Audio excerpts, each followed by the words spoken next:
In this lesson, we will now be discussing non-pharmacological or lifestyle changes in the management of hypertension in the elderly. Non-pharmacological management of hypertension is too often overlooked in the elderly. Lifestyle modifications may be the only treatment necessary for preventing or even treating milder forms of hypertension in the elderly. Important lifestyle modifications should be the cornerstone of hypertension treatment, in combination or not with active treatment. First is weight reduction. This results in a 5 to 20 millimeters mercury decrease in systolic blood pressure per 10 kilogram loss. Second is dietary sodium reduction, which results in 2 to 8 millimeters mercury decrease in systolic blood pressure. Third is increased physical activity, which result in 49 millimeters mercury decrease in systolic blood pressure. Fourth is moderate alcohol consumption. This results in 2 to 4 millimeters mercury decrease in systolic blood pressure. And lastly, DASH diet, or dietary approaches to stop hypertension, which result in an 8 to 14 millimeters mercury decrease in systolic blood pressure.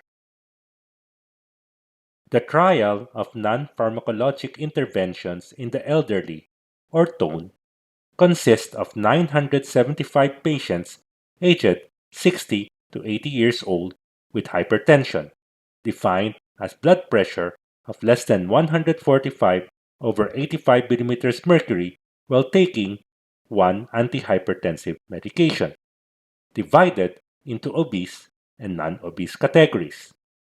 They were then randomized to sodium reduction, weight loss, a combination of both, or usual care for the obese participants, and to sodium reduction and usual care in the non-obese patients.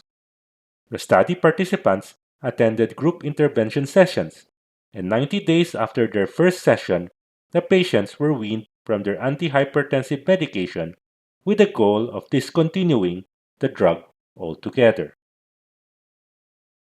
The primary endpoints were the findings of the following: elevated blood pressure at one or more study visits after drug discontinuation or weaning that meets the following criteria.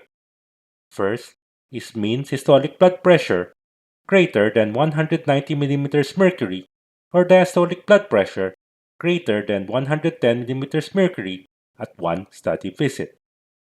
Second is mean systolic blood pressure greater than 170 millimeters mercury or mean diastolic blood pressure greater than 100 millimeters mercury over two sequential visits. Or lastly, a mean systolic blood pressure greater than 150 millimeters mercury or mean systolic blood pressure greater than 90 millimeters mercury over three sequential visits. Next is the need to reinstitute antihypertensive therapy.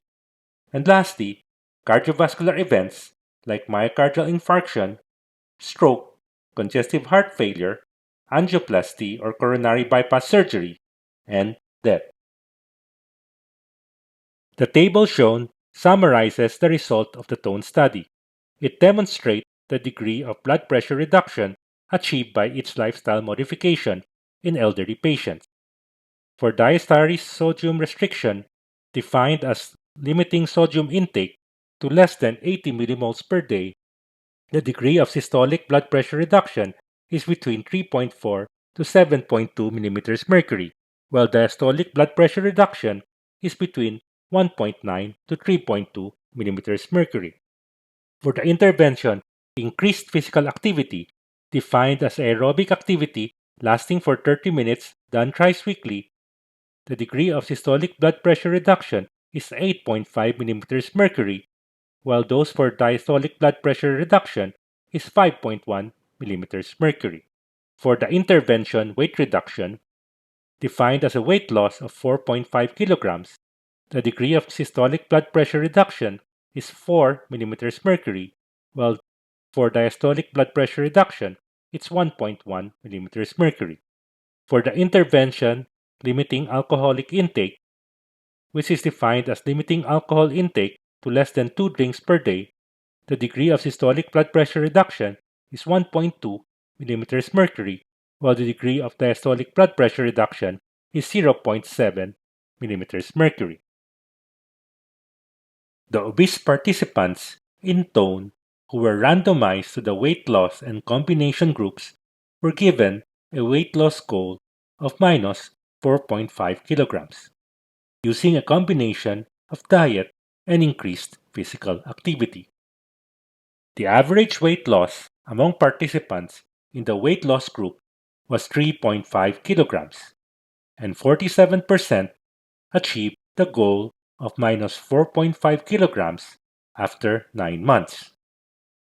This resulted in 39% of subjects in the weight loss group not experiencing a rise in blood pressure or a need to reinstitute blood pressure lowering medications for 30 months after discontinuing antihypertensive drugs. In patients who were randomized to the sodium reduction and combination group, only 36% achieved the goal to reduce sodium intake to less than 80 millimoles per day, or 1.8 grams per day. In spite of this, 72% of those assigned to a low sodium diet had their blood pressure controlled to less than 140 over 90 millimeters mercury, and 38% of this remained off antihypertensive medications for 30 months or more. The mean systolic blood pressure and diastolic blood pressure values prior to the initiation of antihypertensive drug withdrawal were significantly lower in all intervention groups compared to usual care. TONE showed that non-pharmacological interventions to lower blood pressure, particularly reduced sodium intake and weight loss via diet and increased physical activity, resulted in clinically important reduction in the need for antihypertensive medications in elderly hypertensive patients. In addition to reduction of sodium, a diet rich in fruits, vegetables, and low-fat dairy products with limited cholesterol and saturated fat is recommended for hypertensive patients. This diet is also known as the dietary approach to stop hypertension, or the DASH diet, except for those with chronic kidney disease in whom the increased potassium and protein may be harmful. Dietary modification is an important non-pharmacological intervention to reduce blood pressure in elderly patients with hypertension.